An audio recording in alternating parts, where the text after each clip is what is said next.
Good afternoon, everybody. Thanks for coming. Welcome to the first annual Provo Police Fire Variety Show. Chief Miguel, come on up here. You're first. Come on, Mayor. That was funny. I've seen him dance. It was pretty good. No, it wasn't good. No, we got to try to make a bad joke on a serious subject. You're going to hear from both Todd and Gary today and some of our other staff members. We'll give an overview today and appreciate everybody coming here. And then what we're going to do is we're setting it up with the department directors to do site visits, specifically in the city center to start off with, but each of the locations, so you can go over the three basic principles of this, which is run, hide, and fight. So, Todd, you got it. Thanks, Chief. With the training that's going to come, this is going to be a two-part. It's crawl, walk, run. Literally, we want to introduce the concepts through employees' essentials and the things that our human resources have already provided. We're every couple of years we're kind of reviewing those things anyways. But we're going to continue. We're going to reinforce that. And today after the classroom in December, we're going to, like the Chief had mentioned, we're going to come out to individual site locations, maybe even help you do a self-assessment from your office. Where do you go? Or maybe create a couple scenarios to give you an opportunity to work through it. It's like a preventative inoculation, on something you might be exposed to. If we have the discussion and you walk through and you follow through the things we're going to recommend, if you find yourself in a life-threatening critical incident, you may find yourself operating or performing at a much better level. We'll get into some stats here of some of the things we found with some of the things that have happened around the country that will make you pause for a minute, make you think. I'd like to introduce some of the other training staff that will come out in December and help out. So Tyler, Josh, Roy, if you guys will stand up and wave your hands so people can kind of see you. These are our core critical staff for active shooter within the department. Kyle Shelley is one of the SWAT guys that are running around today doing some training, and you'll see them. But I'd like to introduce them and thank them in advance for what we're going to do. We're going to try and do this again in the two-part process. So I'd like to welcome everybody here, and from my notes, just kind of go over a couple things. Earthquakes and fires are more organized and plans, and we've all been through, like this spring. We went through with the city center. We did a drill where we all evacuated to pinpoint places on the map, where we had accountability and it reported up the chain. The Emergency Operations Center and other components were activated. We were looking for things like fire alarms. What we're going to talk about today is, again, a response to an emergency situation, but it's absolutely almost counter to everything we've been taught. It is one where you don't want to go necessarily to organized or pin placements on the map. It's literally, as I use examples, I'll try to reference things. There was a case in Paducah, Kentucky, where a young man pulled the fire alarm precisely for the purposes of getting people to exit the building so that he could shoot them as they came out. And so some of the questions or some of the things that are there we have to take into consideration. So when I say situational awareness, it's you and your skill sets, your abilities to have an awareness of your surroundings anytime you walk into an environment. How do I get in? How do I get out? How can I lock the doors? If somebody were to happen to come into an area where I'm locked because I can't get out, what tools do I have here to protect myself? And we'll talk a little bit about that. Active shooters, let me grab my glasses. This is only a recent occurrence, so bear with me. Active shooter is more challenging and demands the individual to have a pre-planned and situational awareness. It's critical. It's similar to preventive shot against possible exposures. We began training active shooter after Columbine in 1999. And in the law enforcement community, it's taken us almost 15 years to transition that through, believe it or not. There's over 900,000 federal, state, and local law enforcement. And almost everybody now that comes into the profession is trained on how to respond to an active shooter. Our training has continued to evolve. We used to have tactics where we would wait for a certain amount of individuals before we would go in, and what we're finding through statistics is that it's literally comes down to individual officer response and timing. So in training the public and the communities, Provo City, we've had some departments that have taken some proactive steps. Gene at the library, I think now ongoing, we're into our, I think 5 years ago we did their first training, and then we did some repeat training here not too long ago, right? So we've worked with Parks and Recreation, Scott Henderson. They actually had an exercise, not even an exercise, it was a real world event that was called in. There was a shooting taking place at the rec center. Literally, they got a legitimate summon law enforcement response, lights and siren, people coming in with guns, and it turned out it was a mentally challenged individual who called in 911. She was having some hallucinations. On that, Scott, that impacted his staff, and so we actually went in and did some training there.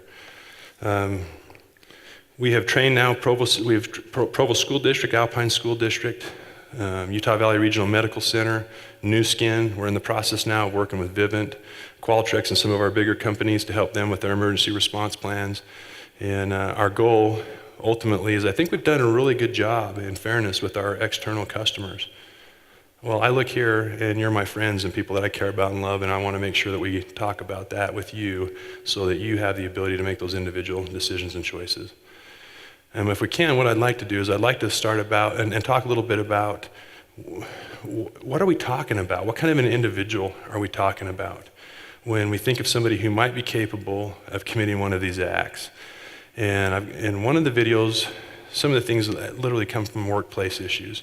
We have solid policies. Our workplace violence policies talk about when somebody exhibits or shows signs or indications that there's a problem, that we have a responsibility. It's not just responsibility, it's a duty to report it to your supervisors or through human resources, to make sure that we are acting on those or getting people help that they need. Preventative, again, you're going to hear me say that several times, preventative is by far the way we want to go. We've been pretty fortunate in Provo City that we've not had any events.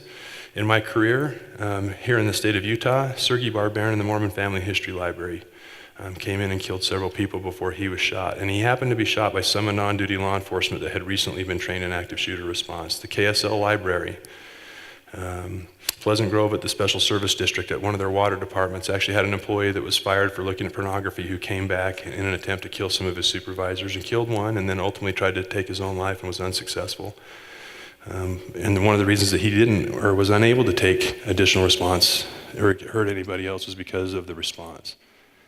Trolley Square, we're all familiar with Trolley Square. That happened here in our state. 6 minutes. 6 minutes from the time that began till it was over. And we all know how that's impacted our community. So that's kind of a preface of what we've had historically. I'll let Gary talk about it when he gets into his presentation about some of the things here more recently that we've all become aware of. But if I can have you guys cue up workplace violence, let's watch that video.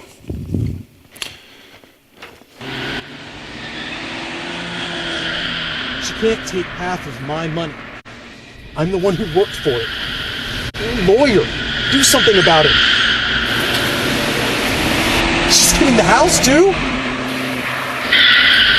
What are you, blind? Hey! This is my parking space. Come on, Mark. I got here before you did. Mark, there are plenty of other parking spaces back there. Mind your own business. This is between me and her. Look, you saw me use a turn signal. It's ridiculous to get upset over a parking space.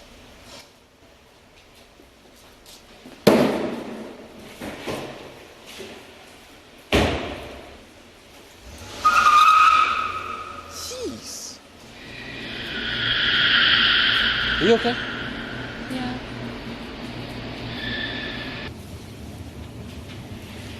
Hey. Hey. Hey, Leah. Oh, hi. Good morning.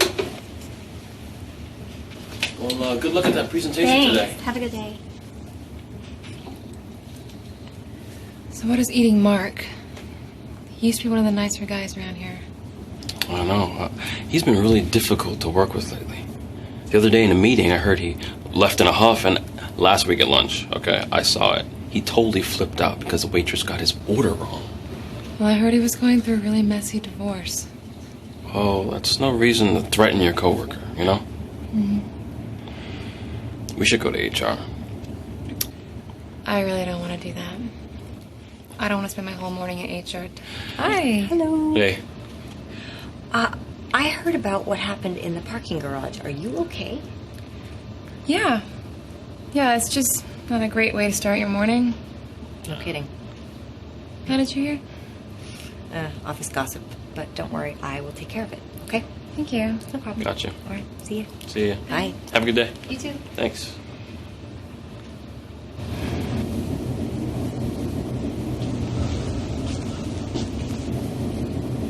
You wanted to see me? Yeah, please have a seat. I'll stand. Would you mind closing the door, please?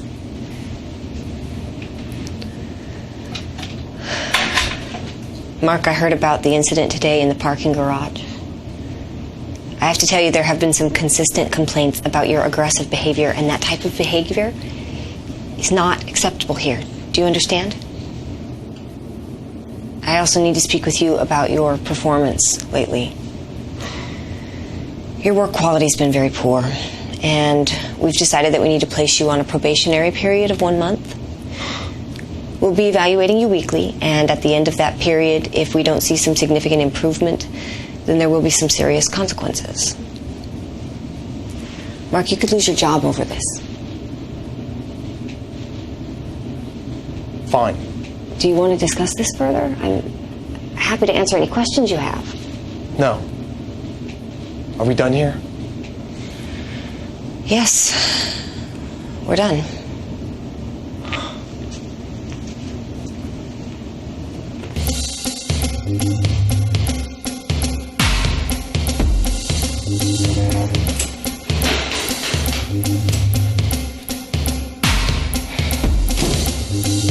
This is it.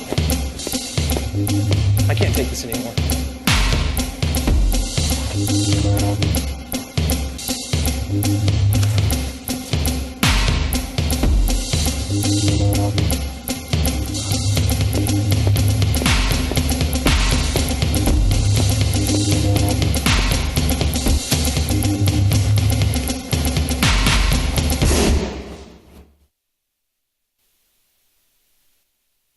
Around the country, statistically, the majority of the events occur with pre-indicators, even in the school-involved events, where there were signs or indications that somebody was having some challenges or problems. I think sometimes we don't want to get involved, but when you see things like this, I'll come back and just reinforce our workplace policies for workplace violence and the duties to help each other. You know, and if you see somebody who's struggling early on, let's involve, you know, we'll kind of talk a little bit about it in the PowerPoint, but let's involve EAP, let's involve that peer support. Let's make sure that it is reported so that we don't advance to some of the other events that we see around the country. Probably the highest number, workplace violence. People used to just get fired and leave, and now they seem to come back and they want to damage or destroy anybody they perceive to have wronged them, and oftentimes individuals that were just absolutely innocent.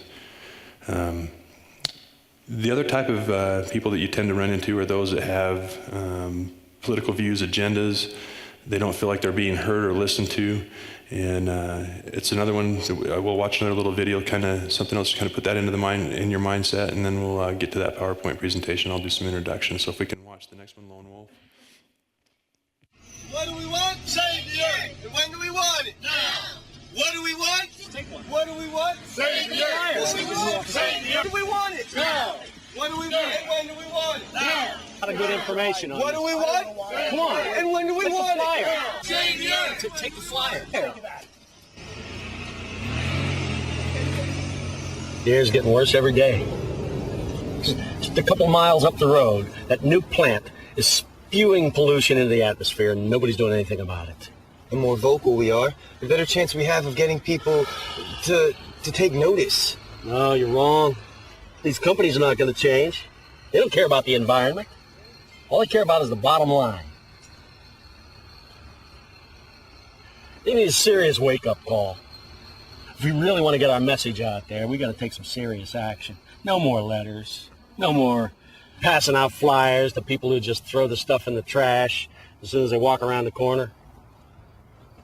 Nah. What are you talking about, Ron? I got a plan. Something that'll really work.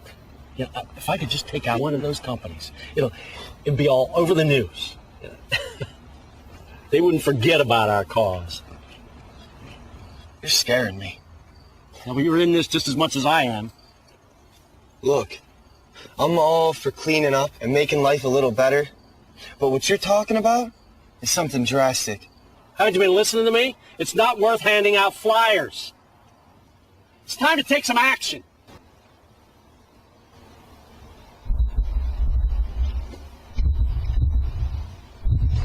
I'm sick of this.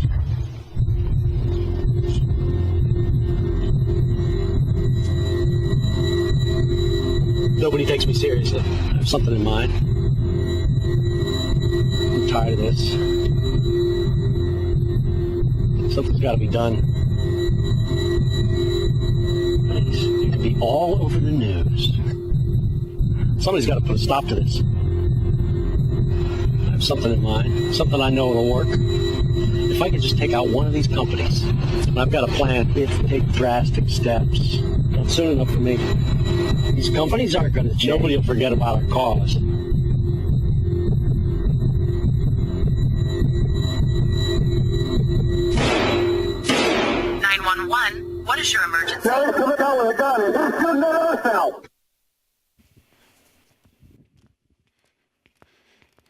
The videos kind of help put us into that, gives us that mindset of what we're going to be talking about today.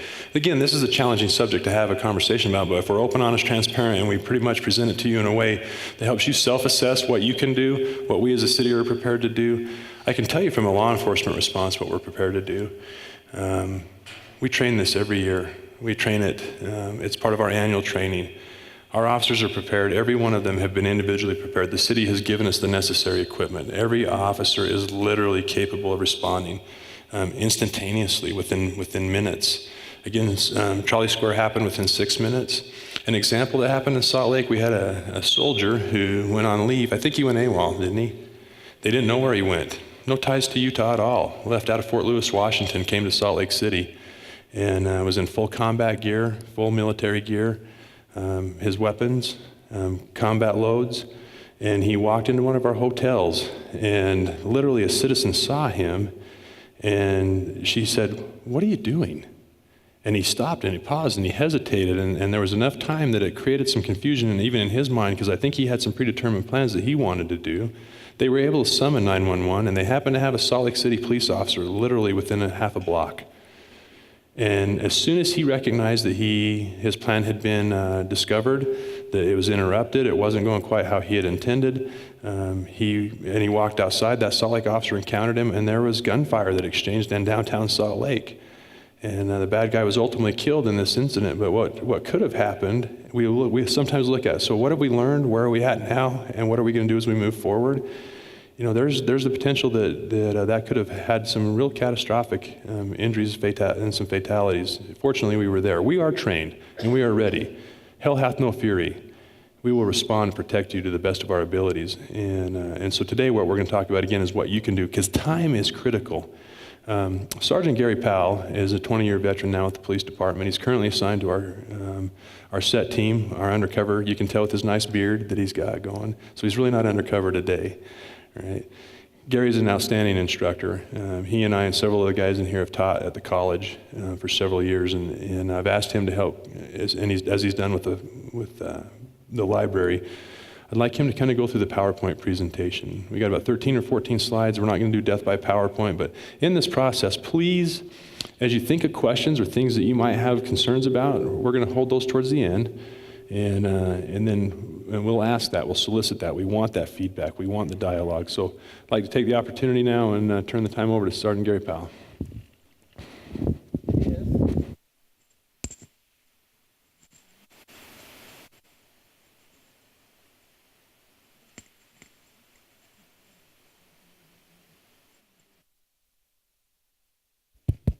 There we go.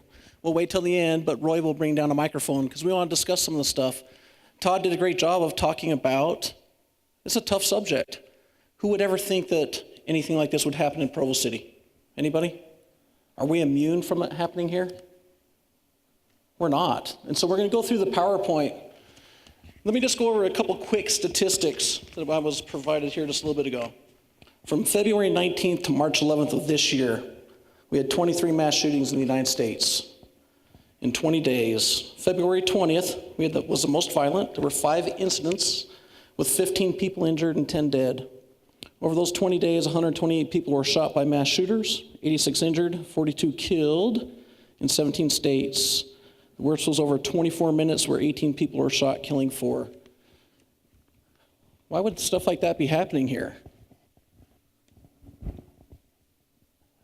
Does anybody remember San Bernardino?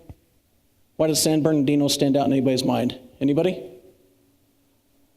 Where was the vehicle from? It was from Utah. Had Utah license plates on it. Where did the money come that they took the loan out to buy the weapons and ammunition to go to the Christmas party and shoot people up at? Utah Bank. Why didn't they come here and do it? Don't know. I'm just glad that they didn't. Okay, next slide, please. You'll have to click it a few times. There we go. So like Todd talked about, Columbine changed things for the way that law enforcement responded. Initially, we trained some different techniques. We had different four-man procedures, some things like that. And then Omaha, Nebraska came, where 3 officers responded. They waited for the 4th officer, and then they learned that while they were waiting for the 4th officer to respond so that we could do the tactics that we had been training up to that point, the gunman was still shooting people inside. A couple more people were killed, and then we realized, hey, we can't wait. So he brought up some individual officer tactics. If this were to happen here right now, the initial responding patrolman, every one of our guys have the capability, like Todd said. We have rifle plates, we have helmets, we have advanced weaponry, so that we can come in and deal with the situation as quick as we can possibly deal with it and stop the action. But until we can get there, what are you guys going to do? That's what we're going to talk about. They've already talked about run, hide, and fight. You can keep clicking through the slide. It's not a new phenomenon. It started clear back in 1764 when we had a little Native American issue. Next slide, please. We're going to watch that video now. It's just a quick little video that we'll refer to quick. 315 and 314 for a shooting at Century Theaters, 14300 East Alameda Avenue. They're saying somebody's shooting in the auditorium. 315 and 314, there is at least one person that's been shot, but they're saying there's hundreds of people just running around. 316, be advised. Somebody sprayed some gas over here, too. 316, I need a rescue in here. Hot, too. I got a guy shot. And inside of Theater 9? Just outside of Theater 9. Team 6, we got another person outside shot in the leg, a female. I got people running out of the theater that are shot in room 9. 318, we also have another victim on the north side of this theater in the parking lot. I'm being told that he's in Theater 9. From what I'm smelling inside, it sounds like it's OC maybe too. Get us some damn gas masks for Theater 9. We can't get in it. 14, we have a party in the car shot. Plate 240, John Zebra, Ida, it's Kia, white Kia. Okay, copy. There's another victim in a white Kia. Where's that vehicle at? 16 Adam, I need a marked car behind the theater, Sable side. Got a suspect in a gas mask. 11, hold the air 1 second. Cars with that white car in the rear of the lot. Is that a suspect? Yes, we've got rifles, gas masks. Use the taser right now. I've got an open door going into the theater. Okay, hold that position. Hold your suspect. 16, I got 7 down in Theater 9. 7 down.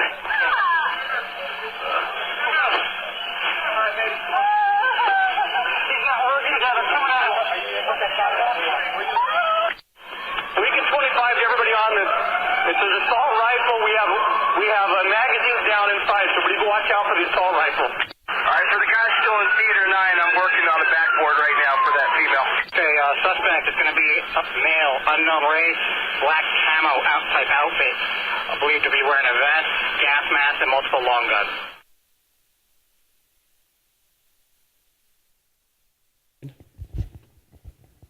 If you go back to the last slide, that'd be great.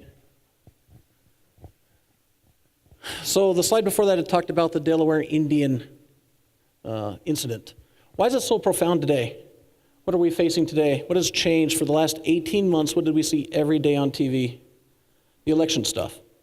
So the media is putting this stuff out there every single day. I can tell you I grew up in southern Utah. I would never, ever have thought that one day as a Provo policeman I'd ever have to face something like this. I started here way back when we wore French blue uniforms. We drove these great big white beautiful cars, and it was a pretty decent community to work in, which it still is. However, the dynamics have changed. The reason why it's changed is social media has changed things. So before, if there was an incident like that, you may hear about it for a day or two on the news. But what about the sensationalism? How often are they putting it on the news? It's so much out there today that our kids are being introduced to this. Who would ever have thought of going into their work and opening fire on their boss or their coworkers, people that they worked with every single day because they're upset over something as simple as a divorce? It doesn't even have to be workplace violence related. What about, without getting too much into politics today, is there a little community that's upset today over something that happened a couple days ago? They're blocking the streets, they're doing things like that. Could that happen here in Provo tomorrow? Could it happen today? Sure it could. All right, let's talk about EAP. Why do we have an EAP program? And what is EAP? Without you guys answering, because I know you know. Who knows about EAP? You guys got to raise your hands, you got to talk. Okay, what is EAP, Doris? Employee Assistance Program. Why do we have a system like that? I don't remember it when I first started here. I'm not saying it wasn't around, but I don't remember it. Why do we have it today? So that we can get people the help they need. It does not have to be workplace related. It can be home life, right? The stresses and pressures of home, multiple parents working, the stress of trying to, even Christmas coming up, things that we address every single day can affect every single one of us completely different. That's why we talk about see something, say something. Let's do some early intervention. Let's get people the help that they need. They're our coworkers, our friends, our family. We need to intervene as soon as we can so that we don't have to deal with it this other way. Next slide, please. Who's the shooters?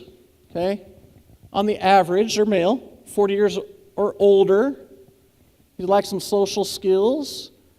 And most of the time, they just have some different views and opinions. If somebody has a different view or an opinion, does that automatically make them a workplace violence suspect?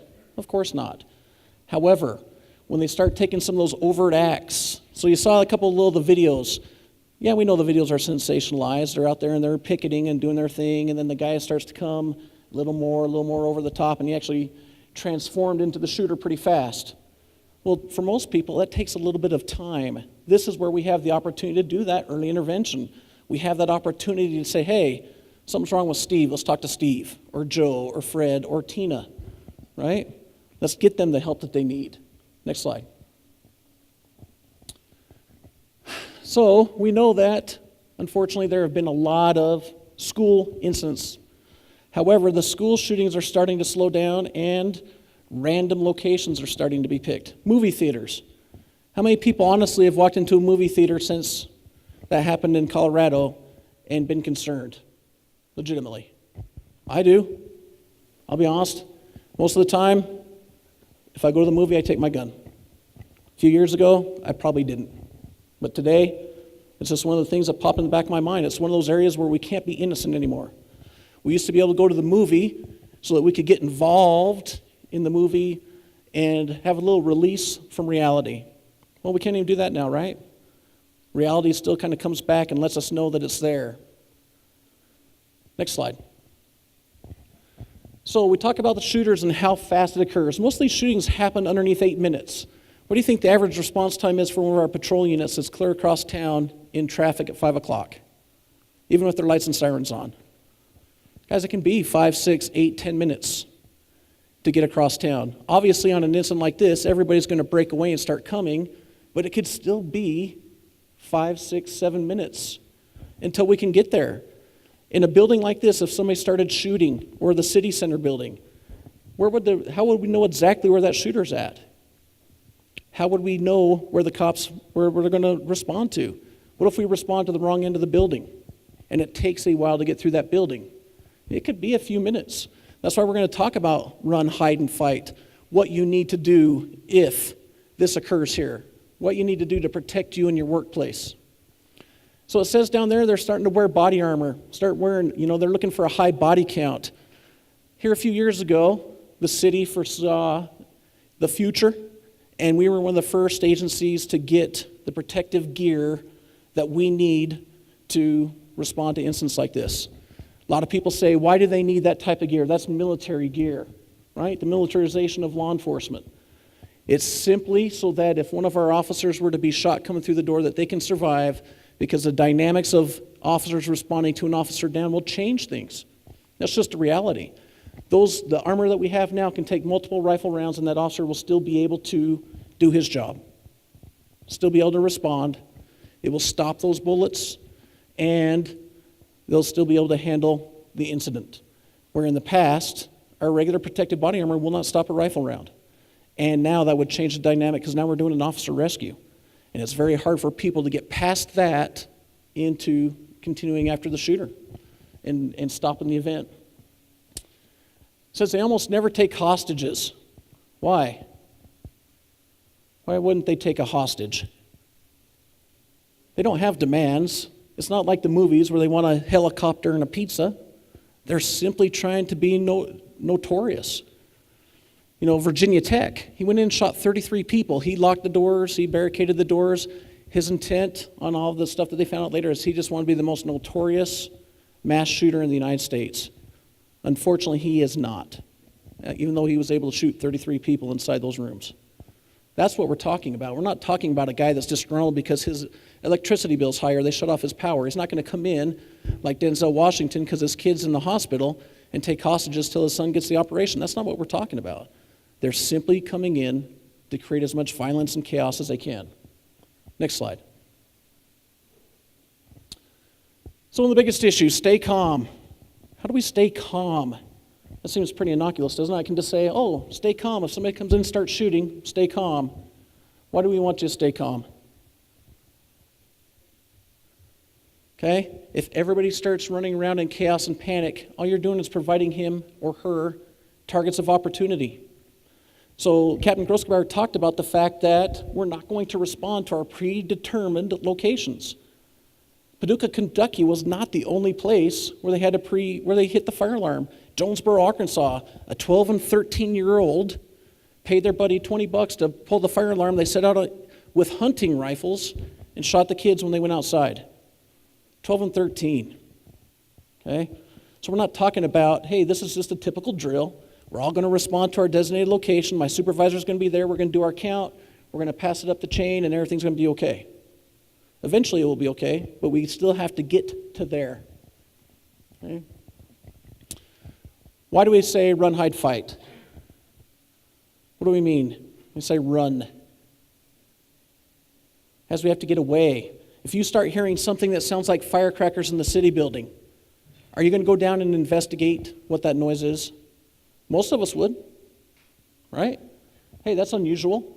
Why would I go down and investigate something like that? You need to get away. You need to notify as many people as possibly as you can, and you need to get outside of the building and eliminate a target of opportunity. What if I can't get away? Then what should I do? Hide, right? I'm going to need to barricade myself or do whatever I can to prevent him from finding me. And one of the videos is going to get into it a little bit more in the DHS video. You're going to see there's a couple things that you're going to want to do. You're going to want to turn off your cell phone. You're going to want to turn off the vibration. Why? Can we hear it today? When everybody's phone vibrates in their pocket, everybody knows whose phone's going off, right? Okay. Turn off the lights, barricade if possible, desks, filing cabinets, furniture. Keep quiet and stay away from the windows.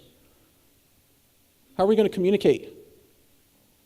How are you going to know it's the cops knocking on the door when we start clearing the building? It's going to be unique, isn't it?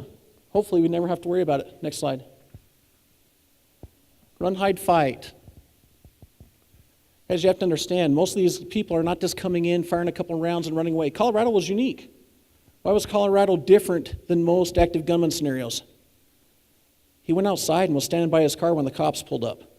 So he was just standing there. How did they know he was the shooter? Anybody remember? He had that clown hair, right? Not too many cops, even my guys, we're not going to have pink and orange hair sticking out underneath their helmets. But he had all the same tactical gear on that the cops did. And the guy drove by and said, hey, that's not right. And they were able to grab onto him. What happened back at his house? Anybody? He actually was one of the few that actually barricaded his house. They'd set up explosives, things of that nature. And they had to disable all that kind of stuff because he knew what the response would be. So tactics have changed a little bit. What happened in San Bernardino? They actually shot people up and then they got in their vehicle and left. and then they got into a little incident on the freeway. Cops got there and it ended in our favor. Okay? Running down the hallways provides shooter with more targets and will slow law enforcement's response. One of the unique things about Utah is our concealed weapons permit. There are a lot of concealed weapons permit holders in the state of Utah, and I'm not going to get into the politics or the city policy in reference to that. You need to refer to your department director. The problem with that is when our young men and women come through that door, they're responding on an incident that they never, ever, ever thought that they'd have to respond on. We've trained it, we're prepared, but there's only so much training and preparation you can do until it's actually time to come through that door. And when they come through that door, they're going to be amped up, they're going to be breathing hard, they're going to be scared. And if you're standing there with your concealed weapon in the hallway and you don't render, you don't do exactly what they say, what's going to happen? Tragedy is going to happen. Okay? So, I'm not telling you, I'm not getting into the politics of concealed weapons or not concealed weapons. I'm simply indicating that if you don't render and do exactly what those young men and women are telling you to do when they come through those doors, an already negative experience is going to become worse. Does that make sense? Okay. Don't be a target of opportunity. If I can hurry and get down the hallway and get outside of the building and get away, then I'm going to do that. I'm going to get to my car. I'm going to get away. What if I start dialing 911 and everybody dials 911? Is that okay? How many phone calls can our 911 system handle at once? Not everybody's. Okay? What about calling my friends and family or Facebooking it? Am I going to turn on Facebook Live and videotape the cop response? What if I told you it happens? What happened in Eagle Mountain just a month or so ago? The snipers were laying on the lawn. The guy that pulled his car and said he was going to blow up the school, we were there. And they were Facebooking and they were showing where the snipers were and everything on social media. Just a mom, didn't know any better, just wanted to let everybody know what was going on in her community. And it could have very easily turned tragic for that sniper that was sitting there. I'm not going to Facebook. If you want to call your family and let them know you're okay, fine. Eventually, we're going to have to figure out where everybody's at. We're going to have to contact our supervisors. We're going to have to go through all that. But if I tie up the 911 system and I tie up all the phone lines, how are the cops going to communicate? How's fire going to communicate? Let's talk about fire responsibilities for a minute. How many fire guys would ever have thought that they'd have to respond to something like this? You guys think the fire department's prepared for it? What if I told you our fire department has the same armor that the police department has for this very incident? I'm pretty proud to say that our fire guys train with us and they're prepared to go in and rescue as many people as they possibly can as safely as they can. That's pretty awesome. The fact that they're taking those proactive steps to train with the police department, to come in locations where there's somebody with a gun to try to save as many people as they possibly can. That's 180 degrees opposite of what they had ever done. And the fact that our fire department's willing to do that is pretty awesome. They got a grant, they got the same armor, stop the same rifle bullets that ours will. Next slide, please. Let's talk about spontaneity. Okay, it says active shooter incidents are often spontaneous, but it's changing a little bit. We knew San Bernardino, they'd come up here, they got their money, they got their plan, they bought the ammo, they bought that stuff, drove all the way back down to California and committed the act. That one was a little bit different. The U.S. Army soldier, you know, we got so lucky that day. He was trying to get up at the Grand America, and the citizen that stopped him was a retired Salt Lake City employee, Salt Lake Police Department city employee, who knew that something was wrong and ushered him out into the parking terrace. And it just happened, if he had got up on top of that building with all of his battle rattle on, he had 420 rounds of ammunition, and he was trying to get up high, just like in Texas in the 60s. That would have been a very, very tragic day. Had nothing to do with Utah. He had no ties here. His family was in Arizona. Nobody even knows if he'd ever been here, but he pulled into downtown Salt Lake, got out, and was prepared to go to war.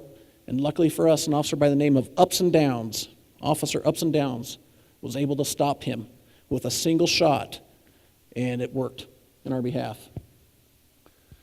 Talk about suspect behavior being unpredictable. Well, is it unpredictable when we start seeing our coworkers, our friends, our family, politics lately?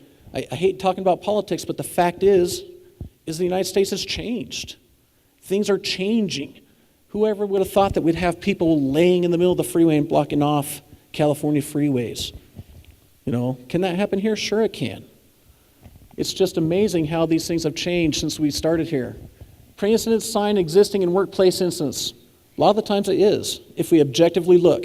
Does that mean we're going to run to our supervisor every time? Am I going to go to the chief every time Todd's having a bad day? No. But I've known him for 22 plus years, and I know if that bad day is different today than the bad day that he was having yesterday. That's where we have to have the courage. We need to reach out to the EAP program. There's nothing wrong with going and saying, hey, I think you guys need to call Todd. And I'm only picking on him because he's standing over there. But we have to do the right thing. He talked about it being a duty. It's more than a duty, it's an obligation. It could be the difference of me getting home safe and or my friends, all of us getting home safe by a simple intervention. Okay? Incidents occur in populated locations. In our city, during the workday, what type of locations have the largest amount of population? I think the city center is probably one of the top. New Skin, places like that. They're pretty much locked down. Vivint, they have the ability to lock down pretty good. What about the city center though? Can we lock all the doors instantly? Is there some things that we could probably look at for future? Sure there is. Okay. Next slide. They don't have an escape plan. Again, guys, they're not coming in here to get away so that they can go on YouTube and say, hey, yeah, that was me. Okay? Most of them are suicidal, and when they're confronted by law enforcement, they commit suicide.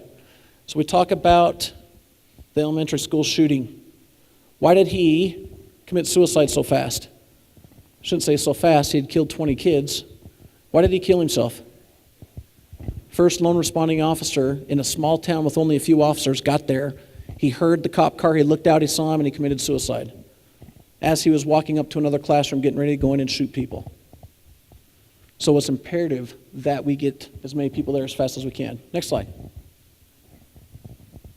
Talk about 8 minutes. Weapons, ammunition are often involved. Expect carnage, complete chaos, noise, confusion, alarms.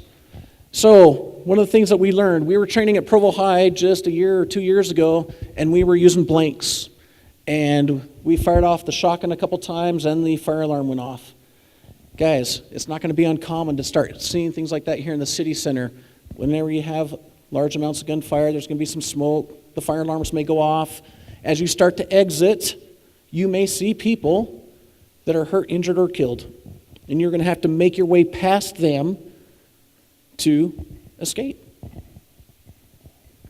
How are you going to walk by somebody you just had lunch with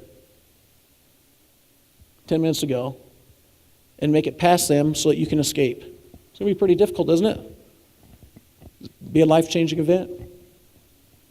Traditional police contain and negotiate tactics do not work. For those of you that are going to stick around after, you're going to see some of the police tactics that these guys are doing and that we train. You're going to see people, you may try to stop and talk to them. I promise you we're not going to stop and talk to you. And if you get in our way, we'll probably push you down so that we can get to the person that's doing the damage. We'll come back up later, we'll apologize, buy you a soda, all that stuff after it's all over with. But until then, you're going to see a look of motivation, and the guys are going to go in and do what they do. And when it's all said and done, we'll come together, cry, hug, do what we do. Okay? Priorities of life. Why would I show you guys this? What do the priorities of life mean? There's a lot of controversy today on why officers are using deadly force. Do you guys think that this is a deadly force situation if somebody comes in and starts shooting people? Sure. Hostages, innocents, officers, and then the suspects. In LA bank robbery shooting. The city of Los Angeles paid $3.2 million in a lawsuit. So the guys that walked into the bank and shot everybody with the machine guns. The officers ended up tracking him down and they shot him and he laid on the ground for about 45 minutes until he got medical aid. He ended up dying and they paid $3.2 million because the officers weren't able at that time to conduct medical aid. I can tell you each one of our guys have the same medical equipment on us that the military has today, and they have the exact same training to try to save and do what we can to help people, especially suspects, believe it or not. If we were to engage somebody with gunfire, we have the ability to do our best to try to save them, and they've received the training to do that. In the past, we didn't do that. And so things have changed even in that realm. Next slide. Suspect options. He can surrender, he and or she. I keep forgetting to include she's because it's happened. Okay. What's the likelihood they're going to surrender to us, though? Not very. Suicide, kill hostages, release hostages, or leave with hostages. I promise you we're going to do everything we possibly can to not allow them to leave, because that just complicates things worse, and the chances that having a positive outcome is pretty slim. Next slide. All right, employee options. Call 911 if feasible, okay? If you hear shooting 2 or 3 offices down and you're able to shut your door and lock it and barricade that door, I'm probably not the guy that's dialing 911, okay? I need to be as quiet as I possibly can. I need to barricade that door. I need to find implements or tools that I can fight back with. Because we talked about run. If I can't run, I'm going to hide. And if he finds me, he and or she finds me, now I have to fight. That's one of the things that we're going to come around to your work areas and show you some different items that you can use, whether it's a fire extinguisher, whether it's a chair, whether it's a set of scissors. Man, I never ever thought in my mind that one day I'd have to contemplate picking up some office utensils and defending myself in my workplace. But that's the society that we live in. Your other option is to sit there and be a victim for him. Okay? We're going to talk to you when we come around to your areas, how to secure your areas, what defensive tools, notify immediate supervisors of status. Well, if all of a sudden the city building goes into lockdown and it's over and you're hearing the all clear from the police and we're clearing room to room, that might be the time you call your supervisor. But if you're hearing gunfire down the hallway, that's probably not the time to be on the phone, right?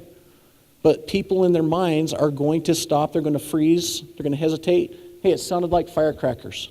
How many times have we seen that on the news when they interview somebody? I didn't know somebody was being shot. Orlando, when the guy walked into the Orlando nightclub and they were playing hip-hop music, he was shooting people for a little bit before the off-duty officer started returning fire on him, and everybody that they interviewed that had escaped sounded like fireworks. Is there ever a time where there are going to be fireworks going off in the city building? Nope. Okay?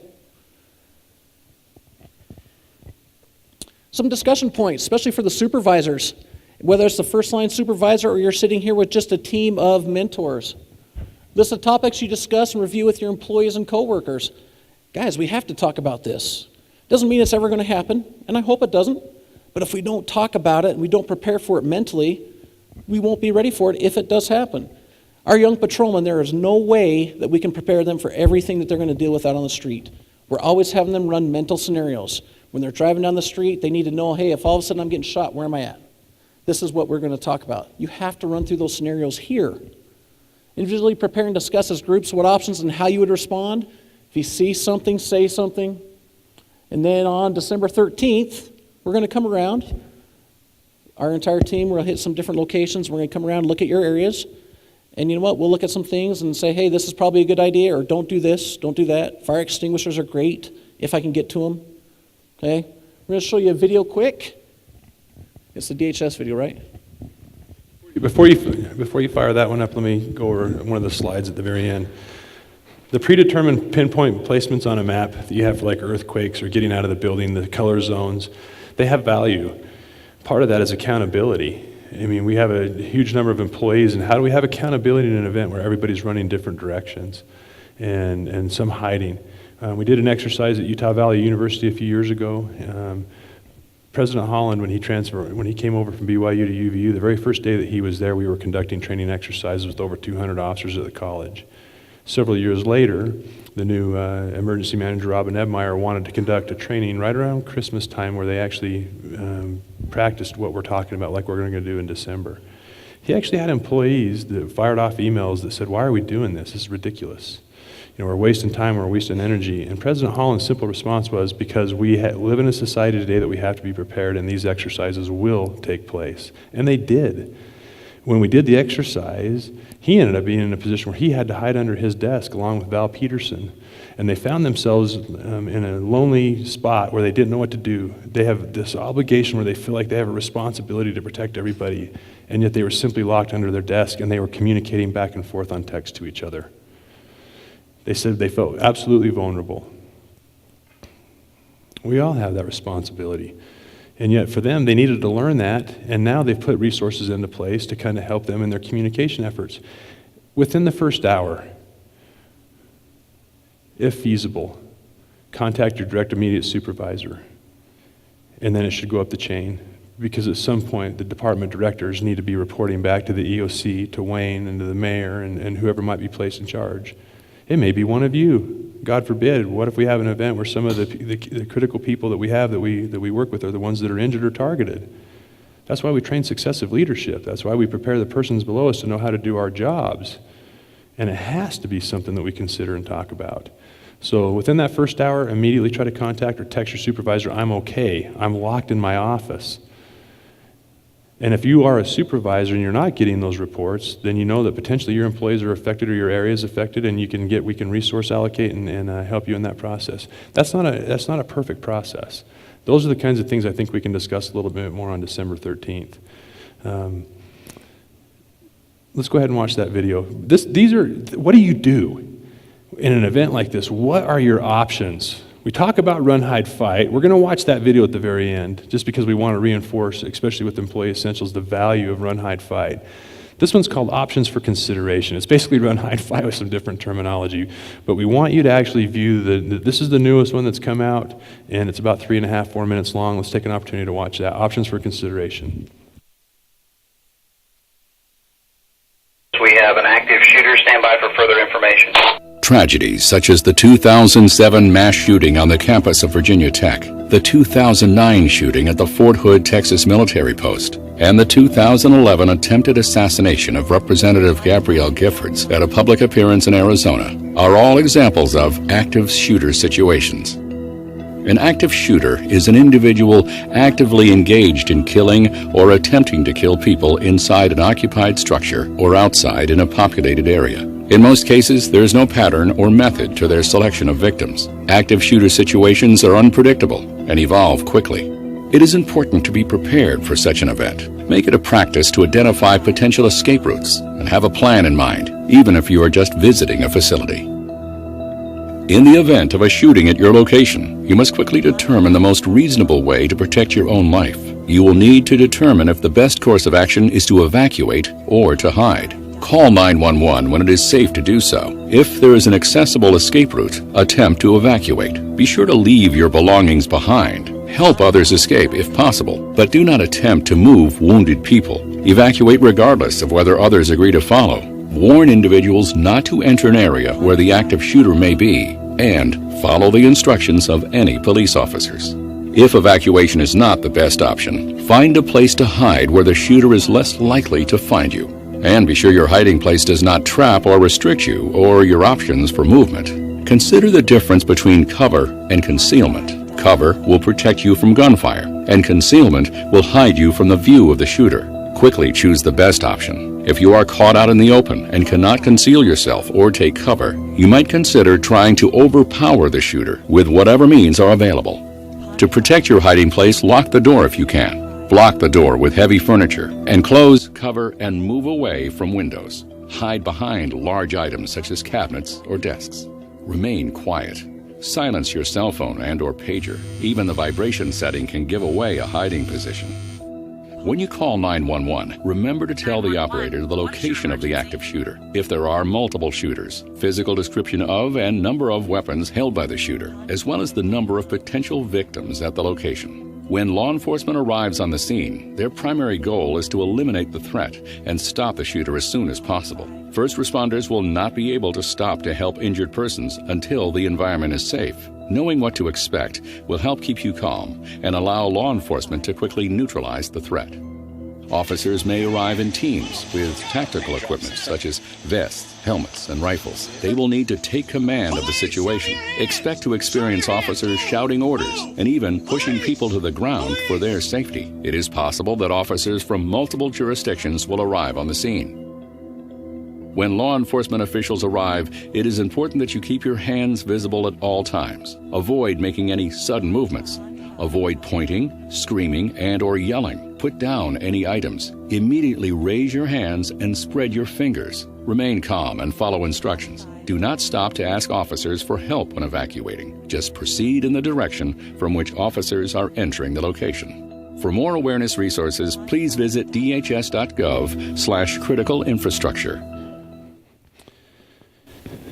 An active shooter situation is an ongoing event that's taking place immediately, where delayed law enforcement responses result in death or serious bodily injury. We always think about an active shooter, and we always think that there's a gun involved. It's imminent jeopardy. It's happening right now. People are being injured, and it's not just weapons or rifles that we're seeing. Around the world, we're seeing some more things. In China, it seems to be samurai swords, and going into young schools with young school children. So, it's an ongoing it's event that's happening right now. On the videos that we're showing you, as we talk a little bit about it, the next one, Run, Hide, Fight, actually shows gunfire. It's kind of interesting, especially when you get out into the public, that like for the school district, they didn't want to show a video to all of their school employees that showed gunfire. So they went out and bought a special little video. And the reality is, let's be transparent. What are we dealing with? What are the concerns we've got, and options for consideration? Think about it. At this point, let's watch anything else, Gary, that I think of? I just wanted to bring up one. About 18 months or 2 years ago, myself and Officer Edwards, I was our acting patrol sergeant. 3:15, 3:20 in the afternoon, get a call of a shooting at Provo High. I can tell you, it rattled me. I had not planned that day to have a shooting at a school. Fortunately, it was a single incident. It was a single student, and we were able to find him, and he was able to be saved, and there were some other extenuating circumstances behind that, but that was the first time as a supervisor it became apparent to me, hey, we're not immune. Thankfully, that young man was only intent on hurting himself. Thankfully, he lived. However, had he changed his mind, it could have been substantially different. So it has happened here, luckily not to this extent. He did shoot himself, Yeah, and he did have a shoot gun himself, on scene. Thankfully, we were able to save him. The response was appropriate, and fortunately it worked out for us. Go ahead and cue up Run, Hide, Fight. Let's watch that. Many of you have seen this. This is a part of Employee Essentials. Pay attention to it specifically, and again, it kind of reinforces options for consideration. This one's a little more dynamic, so stay focused to it.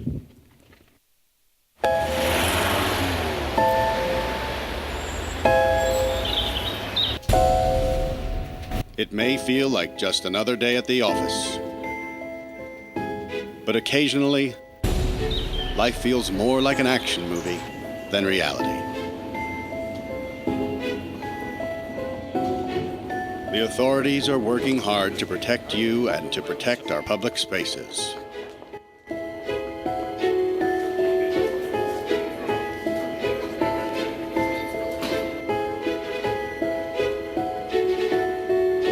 But sometimes bad people do bad things. Their motivations are different. The warning signs may vary, but the devastating effects are the same. And unfortunately, you need to be prepared for the worst.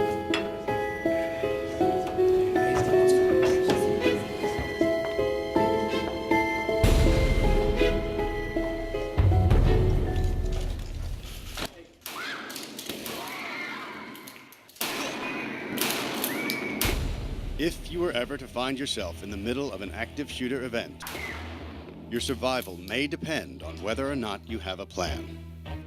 The plan doesn't have to be complicated. There are 3 things you could do that make a difference.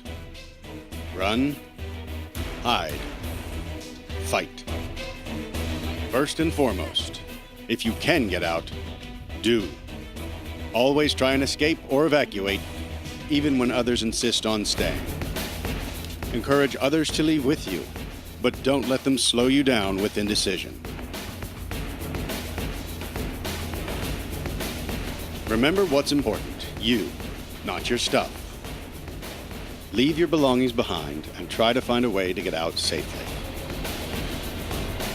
Trying to get yourself out of harm's way needs to be your #1 priority.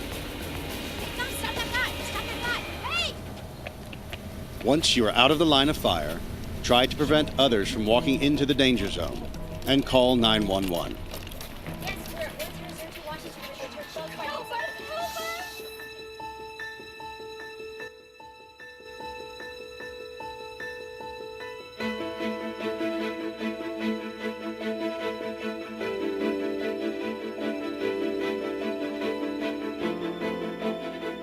If you can't get out safely, you need to find a place to hide.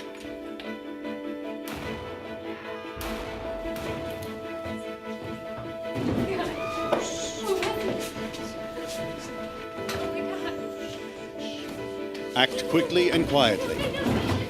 Try to secure your hiding place the best you can. Turn out lights, and if possible, remember to lock doors. Silence your ringer and vibration mode on your cell phone. And if you can't find a safe room or closet, try to conceal yourself behind large objects that may protect you. Do your best to remain quiet and calm.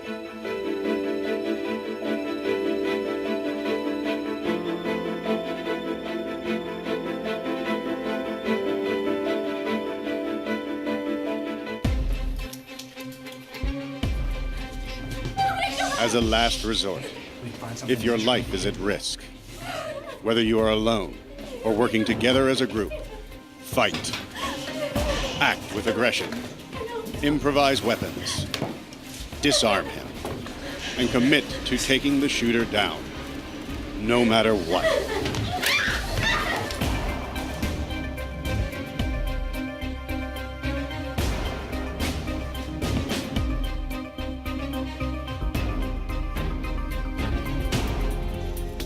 Try to be aware of your environment.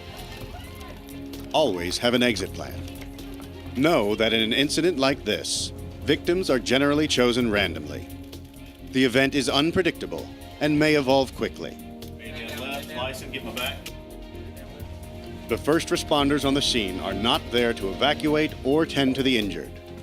They are well trained and are there to stop the shooter.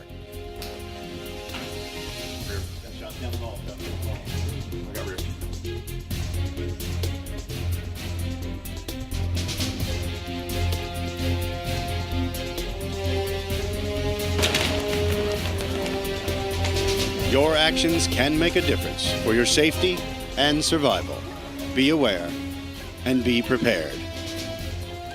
And if you find yourself facing an active shooter, there are 3 key things you need to remember to survive. Run, hide, fight.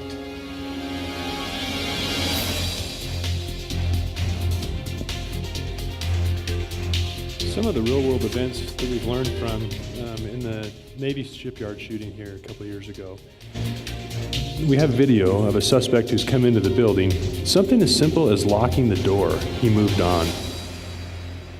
And so when we talk about that, they're not always, we don't typically see them taking a lot of time to force their way in. That's why schools are training the way they do. Lock, get out of the door, secure the doors, move to a point of safety in the room, be prepared to fight. He actually tracked through the building and came back, and in this time he had enough time to actually come back and re-engage some people that he had already shot. So sometimes laying and playing dead doesn't cut it either, because he shot people again. So let's talk a little bit about that. Fight or flight. Those are the typical human responses. We get out, or fight or get out of there. The one we forget, and the one we're seeing a lot more of, and we see it through these shootings, is the freeze component. In nature, when a little deer is exposed and potentially going to be hurt, it will freeze, it won't move, it tries not to be seen. A little duck will do the same thing. It's documented that we have victims that literally froze in their place and were shot. We saw it at Trolley Square. There was one here where we actually, there was a student at Virginia Tech that was literally still in her seat. We're not asking you to become an active aggressor and go after somebody. That's not what we're asking. But we're asking seriously that it be considered that if you're in that event, that you don't freeze, that you have a plan, or you've at least considered it. We talk about the things that occurred on 9/11, and those that were in that plane had to make a decision. Let's roll. There comes a point where you may, placed under circumstances, if somebody forces their way in or goes to that extreme, you may have to defend yourself. Kick ass, take names, dominate, and own real estate. That's what you do. Okay, you own it. Gary, you knew I was going to throw that in there, right? Yeah, I have to. We're going to. This is a serious subject. We care about you, and I know in this interaction that some of the questions you're holding back. We're going to open it up to questions. We value that. We got about 10 more minutes. We're done with the presentations, we're done with the PowerPoint, so if you want, from the audio perspective, you can turn on both of our mics, and we'll just kind of answer them as those questions come about. So, Gary, One thing I do anything else want you to wanna close consider, with? though, is this type of training, this type of mental preparation, is it only for here at work? Is it for our after hours? Is it for our families? I live with a rainbow and puppy dog girl. Everywhere we go, all she sees is rainbows and puppy dogs. I see gang graffiti. I see 2 cops in a cop car. We went to San Diego, and I was telling her she wants to ride public transportation because she loves it. I am not a fan. Just going to say that. Nothing against BART or any of that other stuff coming up. Just simply saying I choose not to. Well, we went to San Diego, saw the stuff. I said, we're not going down here. The next day, U.S. Marshal and San Diego officer were shot, exact same spot. But in her mind, hey, everything's pretty. This is awesome. We've got to get, now I can tell you, her attitude's changed a little bit. She blames me. So when we go to the movies now, she's looking for the exits. She knows where the exits are in the mall. She says I may have crushed her spirit a little bit. Maybe. But the fact is there's just reality. And that's all we're telling you, is that this has become a reality. Talk with your families. These videos are online. If your kids aren't mature enough to watch these videos, then don't show them. Have a simple discussion with them, what to do inside their school, what to do if you're inside the mall, if you're at the doctor's office, if you're at the grocery store, where I'm going to run to. I'm going to run to the freezer and jump in the freezer if I have to.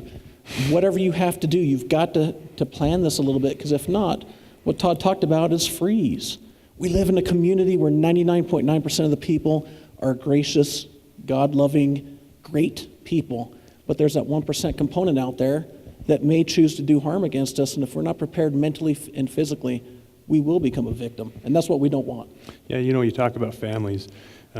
This is a good discussion. The student becomes the master when he becomes the teacher. You take these principles and you go home to your families, and on family night on Monday night, if you have kids that are old enough to have that decision, they're teaching this stuff in the schools. We haven't lost a child in a fire in a public school in 50 years. Because they train for that stuff in the schools. The schools now train for evacuations, and they actually train for active shooter. But I talked to my daughter, she's 19 now, and I thought, I won't be there. I may not be there with her. Is she prepared? I've been teaching this, and so we sat down and we had that honest discussion, and we watched these videos. Literally, you can look on there for options for consideration, and that video will come up. You can look up for run, hide, fight, that video will come up. And have that discussion. And then again, if you do that, it's like an inoculation. Having those discussions with your family, because when they go to the mall or they go somewhere else, we live in the safest community in the United States of America, and we have a tremendously good community. But we also need to be prepared, and we can't go blindly. So what questions does anybody have? Can you turn up the lights so we can see? I know Does the anybody IS have guys question? got questions up there. Josh, no pressure now, right? Go ahead.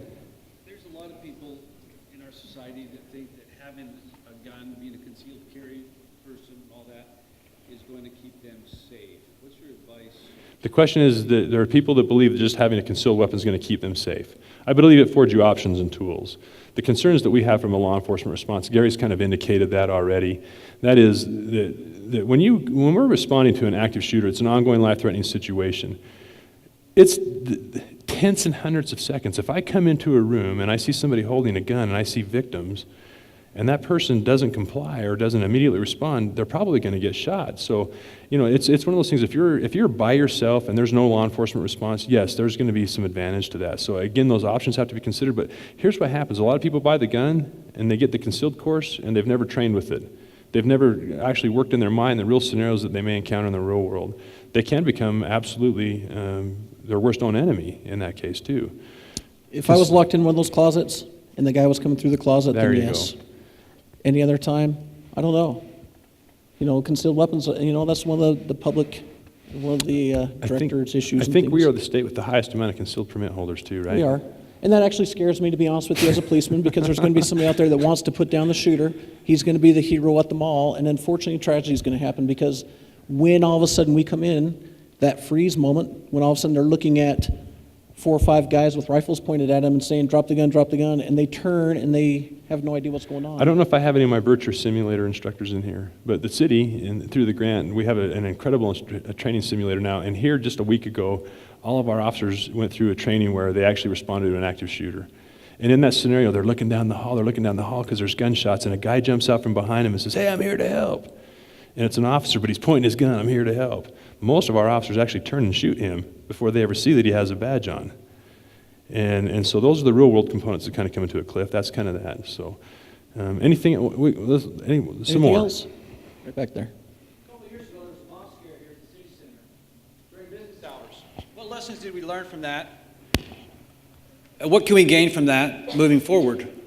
That actually, I think, created a lot of conversation within the city center. The planning today for active shooter was an ongoing, like the stuff that fire did this spring with the earthquake and the fire alarms. That was part of that drill, but we were asked to consider, it was dynamic, it was chaotic. I think it raised a lot of questions. And to come back to your question, Chris, I think what it does is it's created that dialogue. It's allowed for training like this to take place. It's going to allow us to have the opportunity for you to go back and review the things that you can do individually, what you can do as groups, allow us to support you in that process. Again, because the challenges that we face with an ongoing life-threatening situation like this, it's a little bit different than an earthquake or the traditional responses that we've had in the schools. The school's actually trained for active shooter now too, by the way. You know, under earthquake, it used to be you just get under your desk. Fires, it's evacuation. And with this, it's literally situational awareness. If you can get out of the building, get out. If you can't, then secure it. And then last is that option to fight. You know what, Chris? I think the biggest thing that you brought up was the fact that it brought up dialogue. Because up until then, the 18 years I'd been here before, I never had a bomb scare here. Nothing legitimate. So it finally started getting people, started getting directors talking, started getting supervisors talking, started getting people talking. That's all that we're doing with this. We simply want you guys to go back and have some dialogue in your teams. Talk about it. One of the things that will come from this as part of the emergency action plan is that we're still kind of finalizing it, but we're going to put that out. Similarly to like response to earthquake. You know, it'll kind of run, hide, fight, but it will give you some options, kind of a protocol, notifications, some of those things that we can review and train. Again, we're going to crawl, walk, run. We've had the dialogue. We'll come out and work with you in your offices, and then we'll cement those protocols in place. But it has created that dialogue, Chris.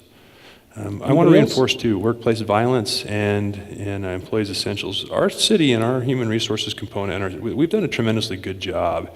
They have done a tremendously good job putting those things in place, asking for those annual reviews, putting it into a position where you're doing it every 3 years. Having the discussion is the most critical component. It is happening more frequently, so it's not something that we can just say it's not going to. Gary, you were going to say something? Any other questions? There's got to be at least a couple more. Scott. We run facilities in parks and recreation that have control points. So with the amount of people that can legally carry a firearm, how do we determine whether or not that person's a threat or we're allowing an active shooter through our control points? Wow. Do your employees actually see people openly carrying coming through? We'll come and talk to you on it, because I think that creates some dynamic challenges. I mean, we did have the event at the rec center where there was shots fired, and I think it was in the pool area, if I'm not mistaken, that they claimed there was smoke coming from the pool area and there were shots fired. And all of a sudden, all of our patrons, and what was interesting is all of the patrons that were leaving there just kind of, okay. We didn't even get a complaint on it, did we? But from the employees' perspective, we're like, yeah, it created those challenges. So the controlled access points, see, Provo City's policy, and we talked about not getting into Provo City's policy is simply this. They adhere to Utah statutory code. If you have a concealed permit, what Provo City strictly prohibits is the storage or maintenance or that in your desk or in other areas. If you have it on your person, that's different. But it doesn't allow it to be left in your vehicle. It doesn't allow it. So our policy is pretty straightforward. Okay, no storage of weapons, no weapons. Yet they'll also allow the accommodation for somebody to personally carry. Again, this is the school district. The school district says that they have a no weapons policy. Yet the statutory code allows for people to have them, and the school district says, you're right, you can have them. But if you ever leave it unsecured, you ever leave it in your desk, a student never gets one, you're fired. That's how they left it. One of the other things to consider is how they're displaying it. The idea of a concealed weapon is when I don't have my coat on, That's you the can whole see point. I have a gun. That's not an active shooter. The downside with some of the recent court rulings is I can put on my AR-15 and I can walk around the grocery store with it on and the police can't say nothing to me. That's not an active shooter. If they're walking around with a pistol in their hand, they're holding it in a position that wouldn't commonly be carried, that's when, hey, see something, say something. That's not right. If I'm walking into the rec center with a gun in my hand, that's not a concealed weapon permit. But that would be the initial response. But see, Scott, you had something that was kind of situational too, or it's environmental. Your environment's different than some of the other environments in the city. So in December, department directors and employees, if you have those specific kind of concerns, that's precisely why we're going to come out to your locations, and we're going to reinforce and work through those kinds of issues, and we'll help you develop that policy or protocol. We'll also assist you in that response. There was another question over here, I think. So you mentioned that when there are natural disasters like fire or earthquake, we all evacuate to specific locations for accountability. When we evacuate an active shooter situation, do we go to those same locations, or do we disperse and not huddle in groups and such?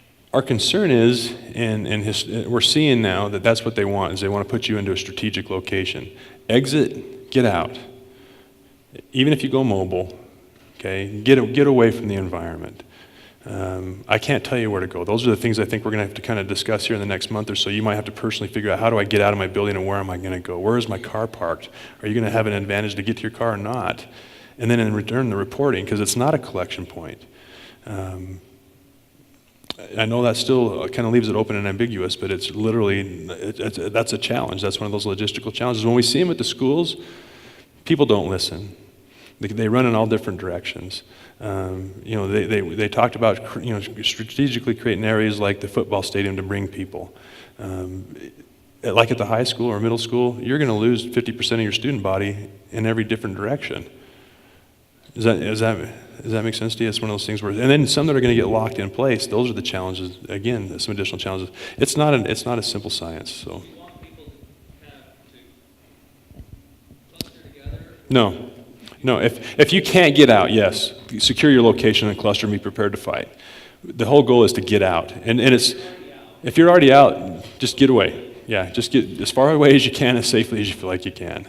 So like here, if as a team, we discussed it and said, hey, if you make it out, if we have this issue, and you went over to the city park and met in the pavilion, the chances of an active shooter leaving here and going to the city park in the pavilion and shooting additional people is probably pretty slim.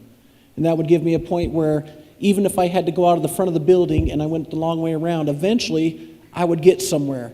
But for us to say, hey, this is where Parks and Rec should go, this is where Finance should go, this is where Police Secretary should go, this is where Records should go, we can't do that. That's where... But having an idea of getting together, that team dialogue, and getting together and say, hey, if something happens, even if it's an earthquake, the pre-designated location, if it's destroyed, can't get there.